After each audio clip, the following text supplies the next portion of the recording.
बच्चों, what's going on? Hope you are all doing very well और आपकी board exam की प्रिपरेशन बहुत अच्छी चल रही होगी। मैं अंजलि, आपकी साइंस टीचर, आपके लिए लेके आई हूँ एक और न्यू चैप्टर। बायोलॉजी हमने स्टार्ट की थी लाइफ प्रोसेस, लेकिन मैंने अभी फ़िज़िक्स उठा ली है क्योंकि बायोलॉजी में थोड़ा सा टाइम देना पड़ेगा। तो बायोलॉजी का हम जो बीच के जो 2 चैप्टर्स हैं मैं उसकी वीडियो जल्दी बना दूँगी, बट अभी मैंने फ़िज़िक्स उठा लिया है क्योंकि फ़िज़िक्स का सिलेबस थोड़ा ज़्यादा है और आपको फ़िज़िक्स में ज़्यादा मेहनत करनी है क्योंकि उसमें न्यूमेरिकल वाला पोर्शन भी है ना। इसीलिए मैं आपको फ़िज़िक्स के इम्पॉर्टेंट क्वेश्चंस बताने वाली हूँ आज। तो जो भी क्वेश्चंस बताऊँ आप ध्यान से देखिएगा और उनके जो आंसर्स है वो आप प्रिपेयर कीजिएगा, ठीक है। अगर आपको क्वेश्चंस में किसी भी तरीके का कोई भी डाउट हो तो आप कमेंट सेक्शन में कमेंट करके मुझसे पूछ सकते हैं, ठीक है। Let's start the video. ठीक है, तो सबसे पहले एज़ यूजुअल हम डिस्कस कर लेते हैं कि ये चैप्टर कितने मार्क्स का है। तो आप देख पा रहे हैं चैप्टर 10 जो लाइट है वो रिफ्लेक्शन एंड रिफ्रैक्शन, फिज़िक्स का सबसे पहला चैप्टर है हमारा। तो ये जो है टोटल 8 मार्क्स का है, ठीक है। अब इस 8 मार्क्स को देखा जाए तो 2 मार्क्स के 2 क्वेश्चन आ सकते हैं यानी 4 मार्क्स। 4 मार्क्स का एक क्वेश्चन आ सकता है, तो 4 और 4 8 मार्क्स, ठीक है। तो उस केस में आपको ऑब्जेक्टिव देखने को नहीं मिलेगा, ठीक है। लेकिन अगर 2 मार्क्स का एक भी क्वेश्चन नहीं आता, 3 मार्क्स का एक क्वेश्चन, 4 मार्क्स का एक क्वेश्चन अगर आ जाए तो उस केस में आपको एक ऑब्जेक्टिव तो पक्का आएगा, ठीक है। लेकिन ऐसा नहीं होता कि अगर 3 मार्क्स का क्वेश्चन आ रहा है तो आपको 4 मार्क्स का क्वेश्चन उसी चैप्टर से देखने को नहीं मिलेगा, ठीक है। या तो फिर आपको 3 मार्क्स का क्वेश्चन आएगा या तो फिर आपको 4 मार्क्स का क्वेश्चन आएगा। तो ये केस तो नहीं बनता, ठीक है। आप ये मान के चलिए कि अगर आपका 4 मार्क्स का एक क्वेश्चन आता है तो 2 मार्क्स का भी एक क्वेश्चन आ सकता है। तो 2 और 4 7 मार्क्स, उसके बाद जो बचा एक नंबर है वो आपका ऑब्जेक्टिव का होगा, ठीक है। लेकिन अगर 3 मार्क्स का एक क्वेश्चन आता है और 2 मार्क्स का एक क्वेश्चन आता है तो 3 और 2 5, तो बचते हैं 3 मार्क्स। तो 3 मार्क्स आपके ऑब्जेक्टिव में चले जाएंगे, ठीक है। तो मैंने आपको पहले भी बताया है कि मार्किंग स्कीम में 4 और 3 मार्क्स में कोई डिफरेंस नहीं होता, ठीक है। ऑलमोस्ट सेम टाइप के लेंथ के क्वेश्चंस ही आपसे पूछे जाएंगे।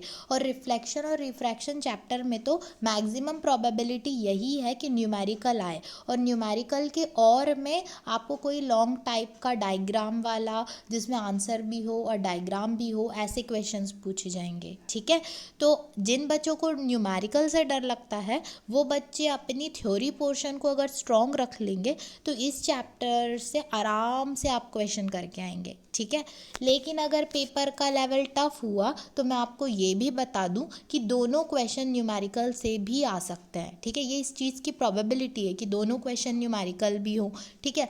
तो इस चैप्टर में जैसे कि आप देख पा रहे हो 2 पोर्शन है, एक हमारा रिफ्लेक्शन का पोर्शन है और एक हमारा रिफ्रैक्शन का पोर्शन है, ठीक है।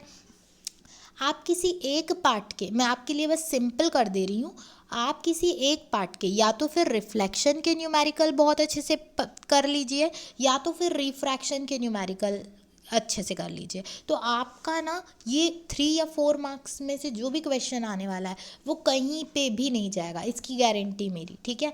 आप दोनों पोर्शन को स्ट्रॉन्ग ना करके और दोनों पोर्शन को 50-50 भी ना करके, ठीक है, दोनों पोर्शन को स्ट्रॉन्ग ना करके या दोनों पोर्शन को 50-50 भी ना करके आप किसी एक पोर्शन पे बहुत अच्छे से काम कीजिए। लाइक रिफ्लेक्शन की कोई भी टॉपिक आपसे पूछा जाए, वो चाहे लॉस हो उसके, चाहे फिर उसकी डेफिनेशंस हो या फिर उसका मैग्निफिकेशन हो, मिरर फार्मूला हो, मिरर के छियो डायग्राम हो, कॉनकेव कॉन्वेक्स लेंस के, या फिर उनके यूजेस हो, वो सारी चीज़ें आप डिटेल्ड में बहुत अच्छे से पढ़ लीजिए, ठीक है। और उसके न्यूमेरिकल की प्रैक्टिस कीजिए, ठीक है। तो आपके 4 मार्क्स और या 3 मार्क्स का जो भी क्वेश्चन वहाँ आने वाला है वो कहीं नहीं जाएगा, ठीक है। आई होप आप मेरी बात को समझ पाए होंगे। और हाँ, एक और बात, आप मेरी वीडियोस अपने दोस्तों से भी शेयर कीजिए क्योंकि हो सकता है जैसे आप परेशान हो रहे हो आपके फ्रेंड्स भी परेशान हो रहे हो, तो उनकी हेल्प हो जाएगी, ठीक है। और ये स्टेट बोर्ड के जितने भी बच्चे हैं, ये सिर्फ स्टेट बोर्ड के लिए नहीं है, जो क्वेश्चंस मैं देती हूँ वो सीबीएसई बोर्ड के बच्चों के लिए भी है, ठीक है। तो सबसे मेजॉरिटी तो हाँ स्टेट बोर्ड बच्चों के लिए है ही, बट सीबीएसई वाले बच्चे भी इन क्वेश्चंस को अगर करेंगे तो डेफिनेटली वो अच्छा स्कोर करेंगे, है ना। Let's discuss 2 marks important question. तो सबसे पहले आपको डेफिनेशंस तैयार करनी है। तो डेफिनेशंस में जो है आपको रिफ्लेक्शन ऑफ लाइट की डेफिनेशन याद करनी है, ठीक है। और उसके बाद रिफ्लेक्शन ऑफ लाइट की डेफिनेशन याद करनी है, देन रिफ्रैक्शन ऑफ लाइट की डेफिनेशन याद करनी है, फिर उसके बाद आपको रेडियस ऑफ कर्वेचर की डेफिनेशन याद करनी है, स्पेरिकल मिरर की डेफिनेशन याद करनी है, फोकल लेंथ की डेफिनेशन याद करनी है, ठीक है। वन मोर इम्पॉर्टेंट थिंग, जब आप रिफ्लेक्शन ऑफ लाइट की डेफिनेशन याद करेंगे बेटा, इसका डायग्राम होता है, ठीक है, कि जब प्लेन मिरर पे लाइट फॉल होती है तो वो जितने डिग्री एंगल से इंसिडेंट कर रही है उतने ही डिग्री एंगल से रिफ्लेक्ट कर जाएगी, ठीक है। कुछ इस तरीके से एक हमारा एक पॉलिश सरफेस होगा, उस पॉलिश सरफेस पे लाइट रे इंसिडेंट करेगी और वो जितने डिग्री से आई है उसी एंगल से रिफ्लेक्ट हो जाएगी, ठीक है। आने वाली लाइट रे एंगल ऑफ इंसिडेंट होती है, जाने वाली लाइट रे एंगल ऑफ रिफ्रैक्शन होती है। इनके बीच में हम एंगल ऑफ इंसिडेंट और एंगल ऑफ रिफ्रैक्शन ड्रॉ करते हैं, ठीक है। कुछ इस टाइप से है। तो ये डायग्राम आपको एक्चुअली बुक में देखने को मिल जाएगा। तो रिफ्लेक्शन ऑफ लाइट और रिफ्रैक्शन ऑफ लाइट दोनों के डायग्राम के साथ डेफिनेशन तैयार कीजिएगा, क्योंकि ये 2 मार्क्स का पोर्शन के साथ साथ 3 मार्क्स के क्वेश्चंस के लिए भी एक इम्पॉर्टेंट क्वेश्चन है। देन उसके बाद आपको प्रिंसिपल फोकस की डेफिनेशन करनी है, फिर पावर ऑफ लेंस की डेफिनेशन करनी है, फिर उसके बाद मैग्नीफिकेशन की करनी है, कन्वर्जिंग लेंस की करनी है, डाइवर्जिंग लेंस की करनी है, ठीक है, समझ में आया। उसके बाद रिफ्लेक्शन ऑफ लाइट के लॉस कर लीजिएगा, ठीक है। देखिए अगर 4 मार्क्स का क्वेश्चन आता है आपका न्यूमेरिकल्स के और में, तो ऐसा आ सकता है कि what is reflection of light, right it law with diagram. तो बेटा ये 2 मार्क्स के क्वेश्चंस को जोड़ देते हैं तो ही एक लॉन्ग आंसर तैयार होता है। तो आप पहले से ही रिफ्लेक्शन ऑफ लाइट की डेफिनेशन, डायग्राम और उसके लॉ तैयार कर लीजिए, तो वो आपका 4 मार्क्स का भी पोर्शन होगा और साथ ही साथ वो आपका 2 मार्क्स की क्वेश्चन में भी काम आ जाएगा, ठीक है। सेम उसी तरीके से राइट लॉ ऑफ रिफ्रैक्शन, तो एज जैसे मैंने आपको रिफ्लेक्शन का बताया, ये रिफ्रैक्शन के लिए भी है। 4 मार्क्स में अगर आ जाता है तो वो आपसे रिफ्रैक्शन ऑफ लाइट का डायग्राम, डेफिनेशन और साथ में उसके लॉ पूछ सकता है, ठीक है। लेकिन अगर 2 मार्क्स का हिस्सा है तो या तो वो डायग्राम पूछेगा, या तो फिर लॉ पूछेगा, या तो फिर डेफिनेशन पूछेगा, ठीक है। I hope you will understand. Next question है हमारे right uses of concave mirror. अब देखिए मैंने इसको 2 मार्क्स के क्वेश्चन में लिखा, लेकिन क्या ये 3 मार्क्स में नहीं आ सकता? आप कम से कम 4 यूजेस तैयार कीजिए ताकि आप सेफ जोन में रहे। अगर 2 मार्क्स के क्वेश्चन में आ रहा है तो आप 2 यूजेस लिख के आएंगे, है ना। अगर 3 मार्क्स के क्वेश्चन में आ रहा है तो आप 3 यूजेस लिख के आएंगे, और अगर 4 मार्क्स के क्वेश्चन में आ रहा है तो 4 यूजेस लिख के आएंगे।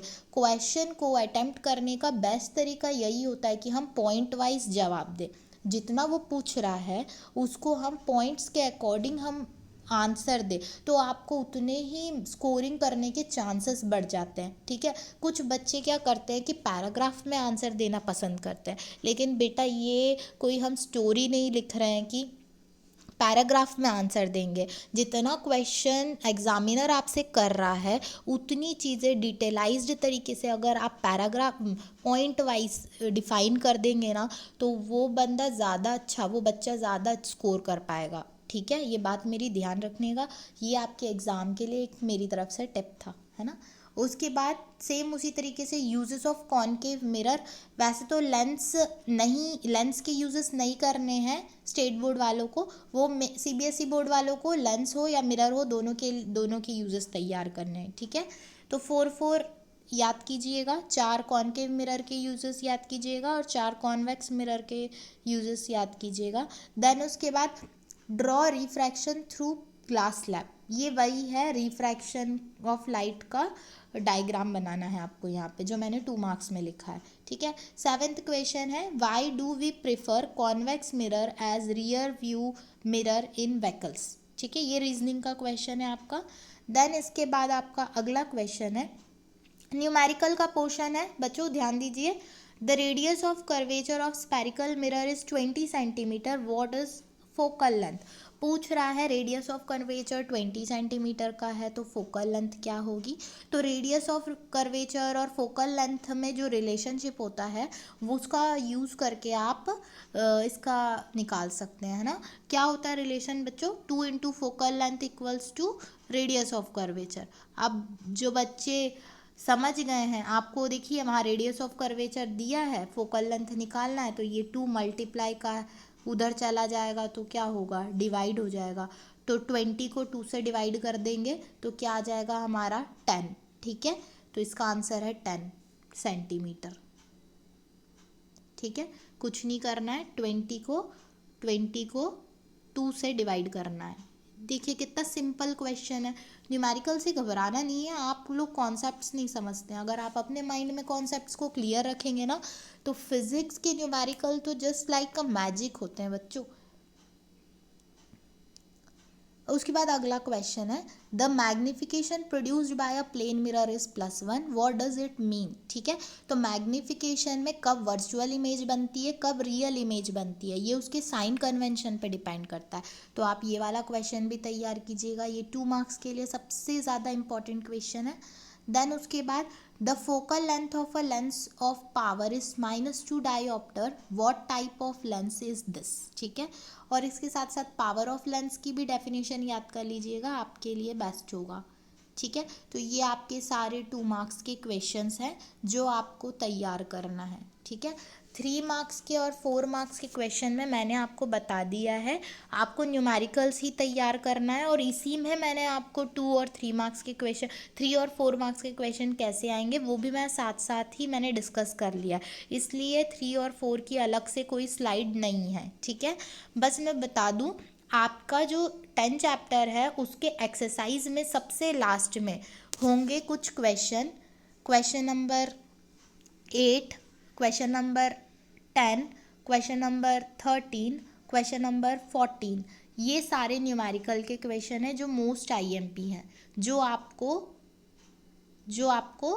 4 और 3 मार्क्स के लिए प्रिपेयर करना है, 4 और 3 मार्क्स के लिए प्रिपेयर करना है। ठीक है, और ये न्यूमेरिकल का हिस्सा है। मैं फिर से अगेन आपको बता दूं, question number 8, question number 10, question number 13 and question number 14। ठीक है, चैप्टर 10 रिफ्लेक्शन एंड रिफ्रैक्शन में एक्सरसाइज में सबसे लास्ट पेज पे आप ओपन करके देखेंगे तो ये 4 क्वेश्चन है जो मोस्ट आईएमपी है, जो बच्चे न्यूमेरिकल कर सकते हैं वो बिल्कुल यहाँ से तैयार कर लीजिएगा। ठीक है, हाँ इसमें एक और चीज़, 2 क्वेश्चन और ऐड करना है आपको, मिरर फार्मूला क्या होता है और लेंस फार्मूला क्या होता है। ठीक है, तो क्वेश्चन नंबर 11 आपके लिए जो इम्पोर्टेंट है वो है व्हाट इज मिरर फार्मूला। ठीक है, तो मिरर फार्मूला क्या होता है, तो मिरर फार्मूला क्या होता है बच्चों, 1/f equals to 1/v plus 1/u। ठीक है, तो यहाँ पे सिर्फ इतना ही नहीं लिखना है, आपको बताना है कि f हमारा फोकल लेंथ है, v हमारा क्या है इमेज डिस्टेंस है, u हमारा ऑब्जेक्ट डिस्टेंस है, ये बता के आप ये लिख के आएंगे। तो ये 2 मार्क्स का अगेन एन इम्पॉर्टेंट क्वेश्चन है। सेम इसी तरीके से एक लेंस फार्मूला भी तैयार कीजिए, व्हाट इज लेंस फार्मूला। ठीक है, तो जिन बच्चों को पता है लेंस फार्मूला क्या है वो मुझे कमेंट सेक्शन में कमेंट करके बताना ना भूले। आई होप आज की जो भी वीडियो थी वो आपको बहुत अच्छे से समझ में आई होगी। अगर आपको एग्ज़ाम से रिलेटेड किसी भी तरीके का डर लग रहा है या कोई चीज़ आपको समझ नहीं आ रही है, I am there for you. आप लोग कमेंट सेक्शन में कमेंट करके मुझसे कभी भी पूछ सकते हैं, मैं आपकी हेल्प करूँगी। और बोर्ड से घबराना नहीं है, बस ये समझिए कि जस्ट आपको जाना है, पेपर देना है, बट उसके लिए पहले बहुत अच्छे से प्रिपेयर करनी है। ठीक है, don't forget to like share and subscribe my YouTube channel. मैं बहुत जल्दी आपके लिए एक और फिज़िक्स के चैप्टर के साथ यहीं पे मिलूँगी। ठीक है, थैंक यू।